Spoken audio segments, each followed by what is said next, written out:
მადლობა, მოგესალმებით. ქართველი ხალხი, რომელმაც 1000-წლოვანი ისტორია გამოიარა და დღესაც სუვერენიტეტის გამტკიცებისთვის იბრძვის თავს არავის დაუხრის, დამოუკიდებლობა წინათაობებმა მოგვიტანეს და ჩვენი ვალია ის შევინარჩუნოთ პირველი რესპუბლიკის შემდეგ.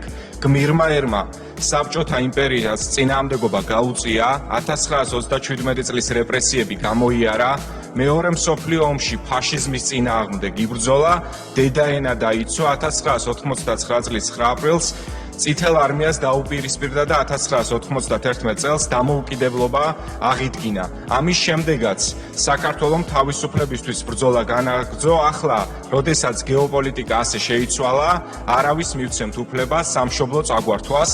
მსოფლიოს სხვადასხვა სტრუქტურაში არსებული უხილავი ძალები საქართველოს შიდა საქმეებშიც აფათურებენ ხელს. ეს მცდელობები 2022 წლიდან უკრაინაში რუსეთის აგრესიის შემდეგ კიდევ უფრო გაღრმავდა. გთხოვეს სანქციების დაწესება, რაც საკუთარი ქვეყნის დასჯა იქნებოდა, გთხოვეს ომში ჩართვა, რაც საქართველოს ნაცარტუტად აქცევდა, გთხოვეს უცხოელი მოსამართლეები აირჩიეთო, რაც მართლმსაჯულებას გაანადგურებდა.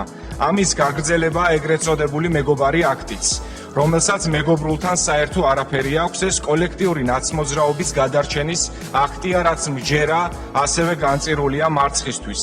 კონგრესმა ერთი ხელით ეს მტრული აქტი მიიღო და მეორე ხელით კი ფარას ამკაცრებს. წარსულში ლობიზმზეც ავრცელებს იმ კანონს, რომელსაც ქართულ ანალოგსაც ყოფილმა ელჩმა საქართველოში რუსული და დემოკრატიისთვის შავი დღე დაუძახა. ჩინეთთან შესანიშნავი ურთიერთობები გვაქვსო და ჩვენთვის ეს თურმე დაუშვებელია. Deep State-ის ლოკალური ფილიალი დოი საერთოდ შანხაის თეატრში წავიდა სამუშაოდ. ორმაგი სტანდარტი Deep State-ის სამარკო ნიშნად იქცა. გმირ პოლიციელ გიორგი ზაბახიძეს, რომელსაც ძალადობრივი აქციების დროს თვალზე მხედველობა დაეკარგა, ცრუ მოწმეს ეძახის ეს მართლა სიცრუის ფორმულა. დღეს მედიის თავისუფლებაზე მედიის გამანადგურებლები, ახალგაზრდებზე ახალგაზრდების მკვლელები, ევროპაზე მთავარი არაევროპული ძალები გვესაუბრებიან.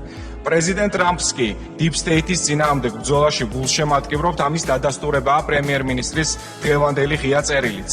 ქართველ ხალხს უღირსად არაერთხელ მოექცნენ, მაგრამ ჩვენი ქვეყანა ყოველთვის ღირსეულად იქცეოდა. დარწმუნებული ვარ, ასე გაგრძელდება მომავალშიც. დიდი მადლობა.